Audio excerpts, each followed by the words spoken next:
Harga sepatu yang ini berapa, Mbak? 250 aja, Mbak. Murah. Boleh dikurangin nggak, Mbak? Wah, belum boleh, Mbak. Barangnya ini bagus loh, Mbak. Bahannya kulit asli, anti air, dijamin awet. Iya, Mbak. Boleh dikurangi sedikit nggak, Mbak? Kan aku udah jadi langganan dari SMP. 200.000 aja ya. Maaf, Mbak, belum boleh. Mbaknya udah jadi langganan ya? Kalau gitu dipotong 25.000 aja deh. Jadi 225.000. Biar saya dapat untung, Mbak. Oke deh. Mau lihat-lihat warnanya dong? Ada apa aja? Warna denim aja deh, Mbak. Oke, Mbak. Ini uangnya. Makasih ya, Mbak. Terima kasih kembali juga ya, Mbak. Semoga tetap langganan terus. Nah, dialog tersebut isinya apa sih? Mari kita bahas teks negosiasi.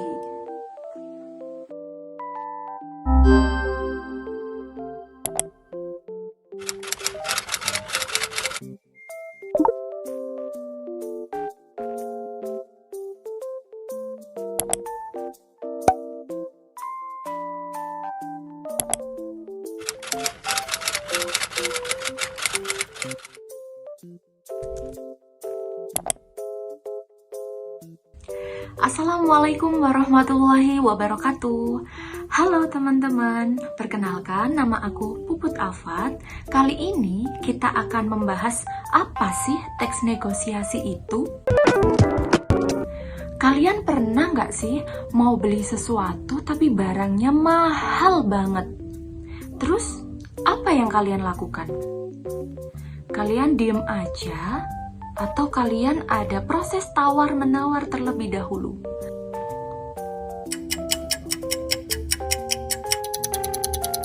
Nah, kalau kalian diem aja dan langsung bayar, yuk simak penjelasan teks negosiasi berikut agar kalian bisa tahu bagaimana caranya berinteraksi untuk mencapai kesepakatan bersama.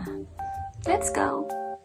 Setiap manusia tentu pernah melakukan tawar-menawar dengan orang lain ketika transaksi jual-beli. Misalnya saja seperti penjual di pasar dan pembeli, pengusaha dan pihak bank, ataupun contoh yang lainnya. Kegiatan tawar-menawar ini seringkali disebut dengan negosiasi. Nah, negosiasi yang baik itu selalu menghasilkan keputusan yang sama-sama menguntungkan.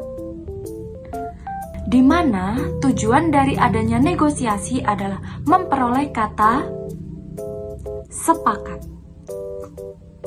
Hari ini kita akan membahas 5 pokok bahasan materi teks negosiasi. Yang pertama yaitu pengertian teks negosiasi, yang kedua yaitu ciri-ciri teks negosiasi, yang ketiga yaitu tujuan teks negosiasi, yang keempat yaitu kaidah kebahasaan teks negosiasi, dan yang kelima yaitu struktur teks negosiasi. Teks negosiasi adalah suatu bentuk interaksi sosial yang biasanya berfungsi sebagai media untuk mencapai suatu penyelesaian bersama antara pihak yang memiliki perbedaan kepentingan. Pihak tersebut akan berusaha menyelesaikan perbedaan yang muncul dengan cara berinteraksi dan mencari solusi dengan tidak merugikan salah satu pihak. Berdasarkan pengertian teks negosiasi tersebut, maka negosiasi dilakukan karena pihak yang memiliki kepentingan perlu memuat sebuah kesepakatan mengenai masalah yang sedang menuntut penyelesaian bersama. Dengan mencari cara untuk menemukan tujuan yang sama dan menciptakan sebuah kesepakatan yang disetujui kedua belah pihak. Adapun contoh negosiasi yang sering kita lakukan dalam kehidupan sehari-hari adalah ketika kita membeli baju, membeli sepatu, membeli tas, dan lain-lain yang melibatkan kedua belah pihak, yaitu ada pembeli dan ada penjual. Yang selanjutnya adalah ciri-ciri teks negosiasi. Berikut merupakan ciri-ciri teks negosiasi. Yang pertama, teks negosiasi berupa dialog, tetapi terkadang juga ada yang berbentuk sebuah proposal penawaran. Hal tersebut bergantung pada konteks keperluannya. Yang kedua, yaitu ada lawan yang bisa diajak berdialog. Apabila dialog sendiri, berarti itu bukan termasuk teks negosiasi. Maka dari itu, teks negosiasi harus ada penjual dan pembeli. Yang ketiga, yaitu berupa kegiatan komunikasi, baik secara tertulis ataupun lisan, langsung ataupun tidak langsung. Yang selanjutnya yaitu munculnya proses negosiasi karena adanya perbedaan antara dua belah pihak. Yang terakhir, tujuan akhir dari negosiasi ini adalah mencapai kesepakatan. Adapun tujuan teks negosiasi, yaitu yang pertama, bertujuan untuk memperoleh kesepakatan yang di dalamnya terkandung beberapa kesamaan, seperti saling mengerti dan saling disetujui. Yang kedua, dapat menemukan suatu jalan keluar atau penyelesaian dari negosiasi yang telah dilakukan oleh kedua belah pihak. Yang ketiga, pihak yang melakukan negosiasi sama-sama memperoleh keuntungan, serta tidak ada pihak yang merasa dirugikan atau dikenal dengan istilah win-win solution. Yang selanjutnya ada kaidah kebahasaan teks negosiasi. Berikut adalah kaidah kebahasaan teks negosiasi. Yang pertama, adanya kalimat atau ungkapan yang bersifat membujuk atau persuasif. Yang kedua, selalu mendengar argumen sampai akhir dan tidak menyela. Yang ketiga, kedua belah pihak meminta saling memberikan penjelasan tentang argumennya. Contoh, ketika penjual menjual barangnya, mengapa harga tersebut sangat tinggi? Nah, diberikan sebuah penjelasan karena bahannya yang bagus, atau karena kualitasnya yang sangat bagus, dan lain sebagainya. Yang keempat, selalu menggunakan bahasa yang tidak menyakiti atau bahasa yang santun. Ketika melakukan negosiasi, kita harus selalu menggunakan bahasa yang baik dan santun. Yang kelima, setiap kesepakatan atau persetujuan antara kedua belah pihak saling menguntungkan. Jadi, dalam teks negosiasi atau dalam negosiasi, tidak boleh ada yang salah satu dirugikan. Yang selanjutnya, berisi tentang percakapan antara kedua belah pihak. Yang ketujuh, yaitu memiliki sifat berupa memerintah atau memenuhi perintah.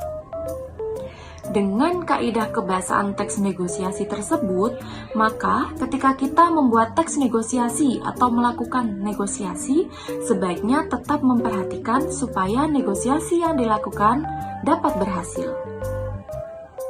Yang selanjutnya adalah struktur teks negosiasi.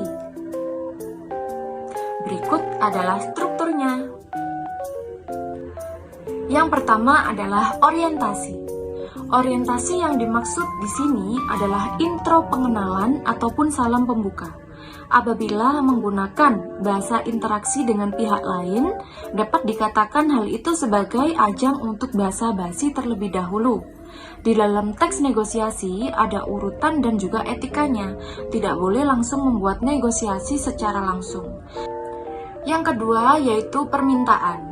Setelah melakukan basa-basi dengan penjual atau pihak lain, tahap selanjutnya adalah tahap permintaan. Tapi perlu dipahami bahwa permintaan ini harus menyesuaikan dengan selera dan juga kebutuhan. Tahap pemenuhan.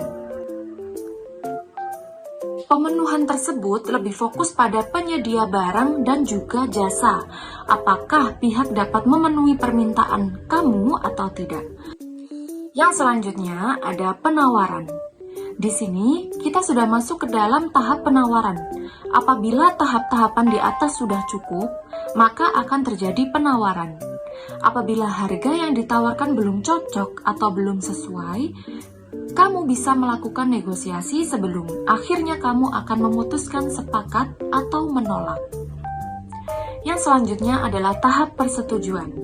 Setelah kedua belah pihak melakukan penawaran dan ditemukan suatu kesepakatan, itu berarti sudah masuk ke dalam tahap persetujuan.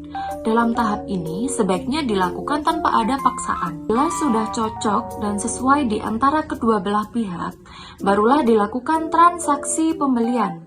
Jika berhasil terjadi transaksi pembelian tersebut, itu artinya kamu berhasil melakukan praktek negosiasi. Yang terakhir yaitu penutup.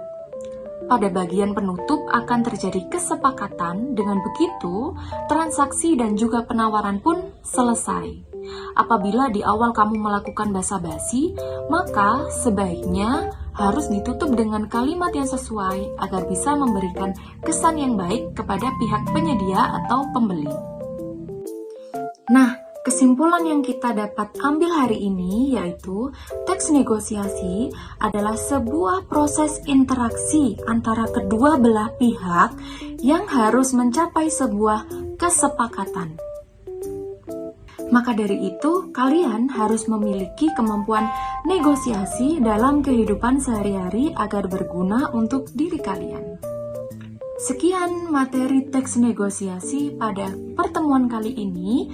Sampai jumpa di pertemuan selanjutnya. Semoga pembelajaran hari ini bermanfaat bagi kita semua. Terima kasih. Wassalamualaikum warahmatullahi wabarakatuh.